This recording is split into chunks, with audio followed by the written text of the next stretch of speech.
BCom 5th semester central banking third unit ద్రవ్యము మరియు రుణ పాలసీ అంటే మానిటరీ అండ్ క్రెడిట్ పాలసీ అనే టాపిక్ ఈరోజు మనము తెలుసుకుందాం. మానిటరీ పాలసీని క్రెడిట్ పాలసీ లేదా RBI యొక్క భారతదేశ ద్రవ్య నిర్వహణ పాలసీ అని కూడా అంటారన్నమాట.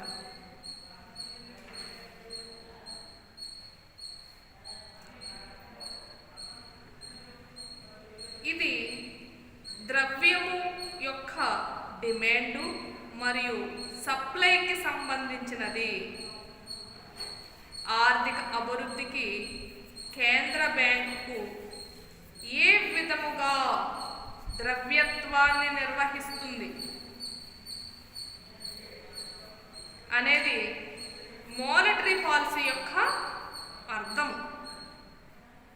ద్రవ్య సరఫరా ఎంత ఉన్నది అనేది ద్రవ్యత్వము, ఇది క్రెడిట్, నగదు, చెక్కులు మరియు ద్రవ్య మార్కెట్ మ్యూచువల్ ఫండ్స్తో నిండి ఉంటుంది.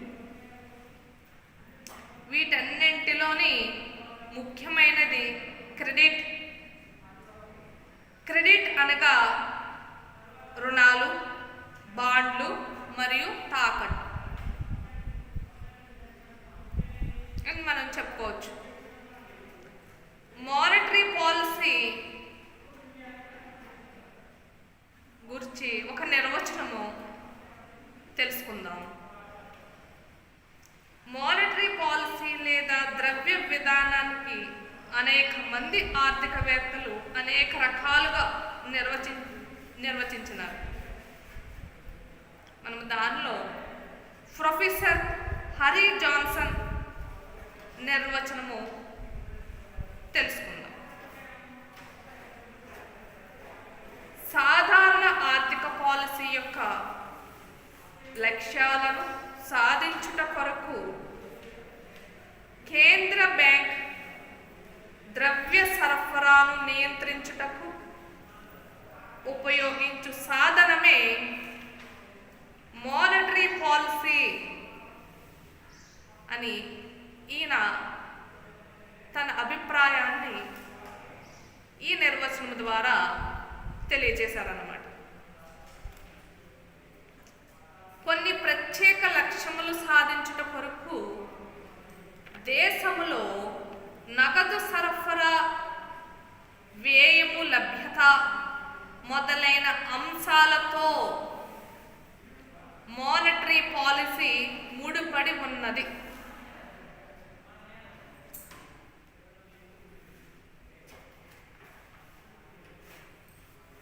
మానిటరీ పాలసీ లక్ష్యాలను చేరుకొనుటకు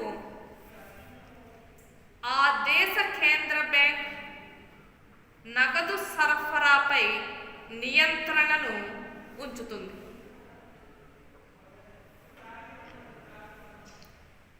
మానిటరీ పాలసీ లక్ష్యాలు ఏ విధంగా ఉంటాయి అనేది తెలుసుకుందాం.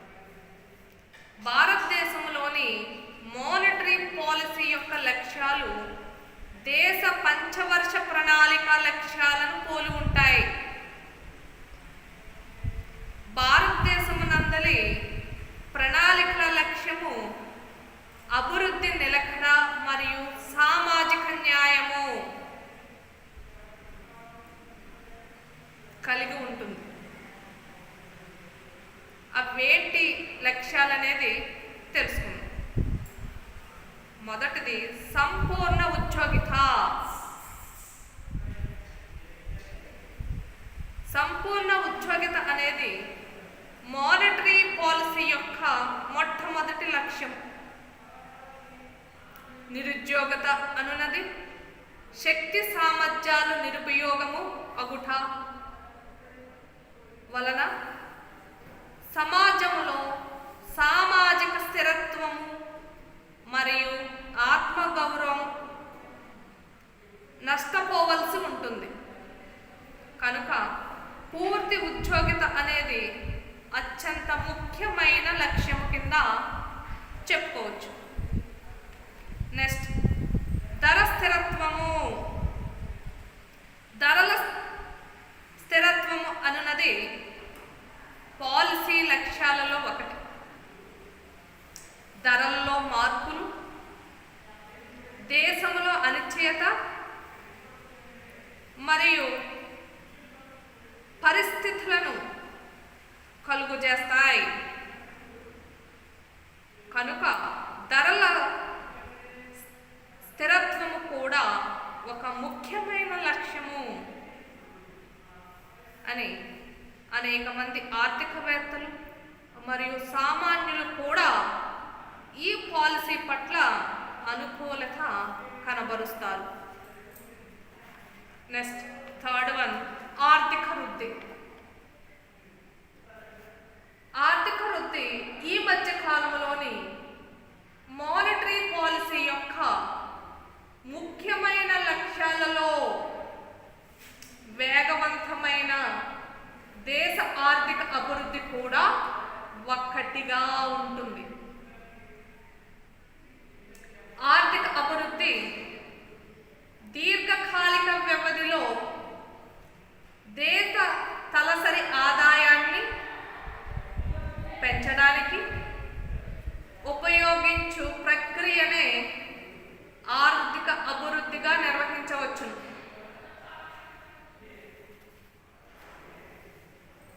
Next, balance of payments. 1950 సంవత్సరంలో బ్యాలెన్స్ ఆఫ్ పేమెంట్ నుండి సమతుల్యతను సాధించటం కూడా మానిటరీ పాలసీ యొక్క లక్ష్యముల్లో ఒకటిగా చెప్పుకోవచ్చు. నెక్స్ట్, ఎక్స్చేంజ్ రేటు స్థిరముగా ఉండుట. దేశ కరెన్సీని విదేశీ కరెన్సీలో లెక్క పెట్టడానికి ఎక్స్చేంజ్ రేటు అంటారు. ఈ రేటులో సంబంధిత స్థిరత్వాన్ని కలిగి ఉండటం కూడా మానిటరీ పాలసీ యొక్క ఒక లక్ష్యం. ఆర్బిఐ విదేశీ కరెన్సీ నిల్వలను మార్పిడి చేయడం ద్వారా విదేశీ కరెన్సీ డిమాండ్ను ప్రభావితము చేసి తద్వారా ఎక్స్చేంజ్ రేటు నిలకడగా ఉండేలా నిర్వహించబడుతుంది. నెక్స్ట్, లాస్ట్ వన్ అండి, ఆదాయం సమానంగా పంపిణీ చేయడం. మానిటరీ పాలసీ నిర్లక్ష్యం చేయబడిన రంగాలైన వ్యవసాయం కానీ, చిన్న తరహా పరిశ్రమలు కానీ, గ్రామ పరిశ్రమలు కానీ మొదలైన వాటి కోసం తక్కువ వ్యయములో దీర్ఘకాలిక రుణాలను అందించడం కోసం ప్రత్యేక ఏర్పాట్లు చేయగలుగుతుంది. ఈ రంగములకు ఈ అవకాశం మంచి వృద్ధిని కలుగజేస్తుంది. కాబట్టి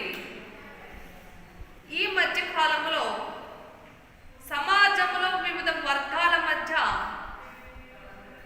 ఆర్థిక అసమానతలను తగ్గించుటకు మానిటరీ పాలసీ సహాయపడుతుంది.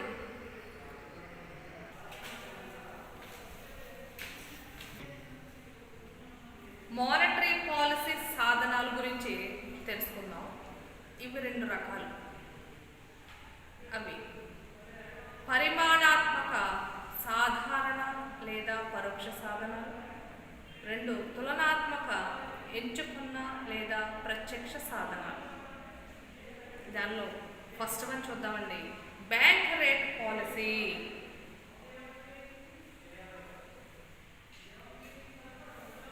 బ్యాంక్ రేటు అనగా కేంద్ర బ్యాంక్ వాణిజ్య బ్యాంకుల నుండి బిల్లులు మరియు ప్రభుత్వ సెక్యూరిటీలను రీడిస్కౌంట్ చేసుకున్న కనిష్ట వడ్డీ రేటు దేశంలో ద్రవ్యోల్బణము ఒత్తిళ్లు ప్రారంభం అవుతున్నట్లు కేంద్ర బ్యాంకు కనుగొన్నట్లయితే బ్యాంకు రేటును పెంచుతుంది. కేంద్ర బ్యాంకు నుండి అప్పు తీసుకోవడం వాణిజ్య బ్యాంకులకు వ్యయముతో కూడిన పని అవుతుంది. కాబట్టి తక్కువగా రుణాలను తీసుకుంటుంది. వాణిజ్య బ్యాంకులు కూడా వారు ఇచ్చు రుణాలపై వడ్డీ రేట్లు పెంచడం వలన వ్యాపార వర్గాల వారు వాణిజ్య బ్యాంకుల నుండి రుణాలను తక్కువగా తీసుకుంటారు.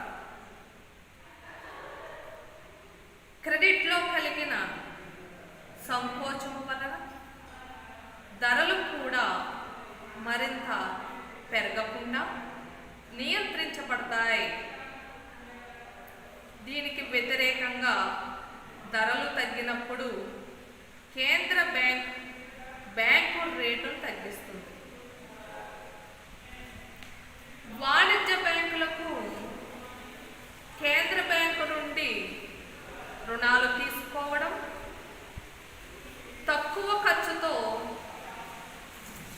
కూడుకున్న పని. తద్వారా వారి రుణాల రేట్లు కూడా తగ్గించబడతాయి. వ్యాపారస్తులు మరింత రుణాలను తీసుకునే విధముగా ఈ తగిన వడ్డీ రేట్లు ప్రోత్సహించబడతాయి. పెట్టుబడి కూడా ప్రోత్సహించబడుతుంది. ఉత్పత్తి, ఉద్యోగిత, ఆదాయం మరియు డిమాండ్లలో పెరుగుదల ప్రారంభమవుతుంది మరియు ధరలు తగ్గుదల అనున్నది నియంత్రించబడుతుంది. నెక్స్ట్, ఓపెన్ మార్కెట్ వ్యవహారాలు. ఓపెన్ మార్కెట్ వ్యవహారాలు అనగా కేంద్ర బ్యాంకు ద్రవ్య మార్కెట్ సెక్యూరిటీలను కొనటం మరియు అమ్మటం. మార్కెట్లలో ధరలు పెరిగి వాటిని నియంత్రించవలసిన అవసరం ఏర్పడినప్పుడు కేంద్ర బ్యాంకుకు సెక్యూరిటీలను అమ్మకం చేస్తుంది.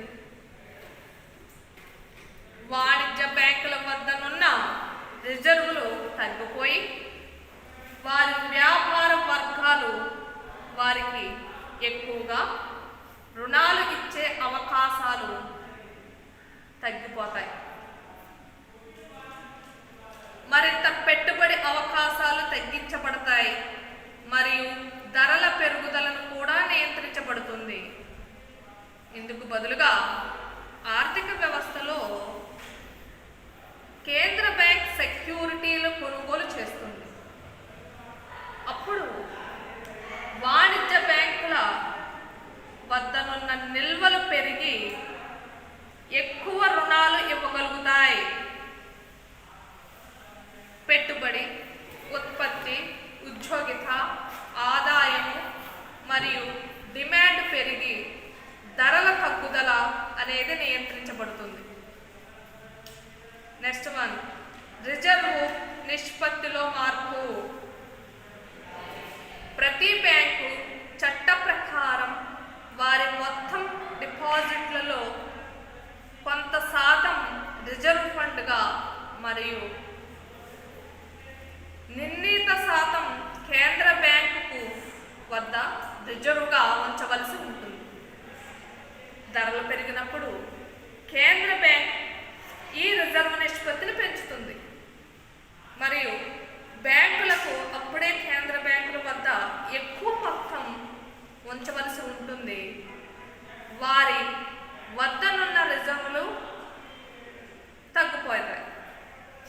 తక్కువ మొత్తంలో మాత్రమే బ్యాంకులు రుణాలను ఇవ్వగలుగుతాయి. పెట్టుబడులు, ఉత్పత్తి మరియు ఉద్యోగిత వ్యతిరేకంగా ప్రభావితము చేయబడుతుంది. దీనికి వ్యతిరేకంగా జరిగినప్పుడు ఎప్పుడైతే రిజర్వ్ నిష్పత్తి తగ్గించబడుతుందో అప్పుడు వాణిజ్య బ్యాంకుల నిల్వలు పెరుగుతాయి. నెక్స్ట్, ఎంచుకున్న క్రెడిట్ నియంత్రణ.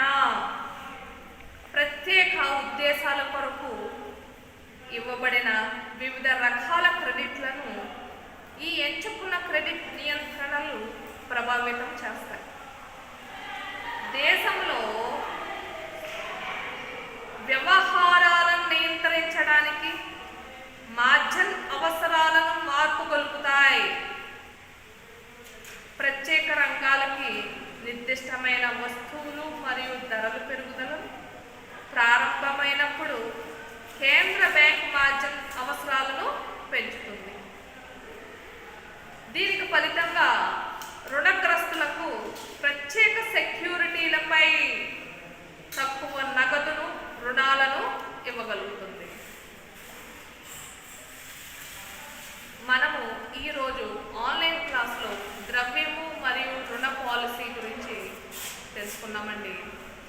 ఏమైనా డౌట్స్ ఉంటే నెక్స్ట్ మనం ఆఫ్లైన్ క్లాస్లో డిస్కస్ చేద్దాం. ఈ టాపిక్లో డౌట్స్ ఉంటాయి.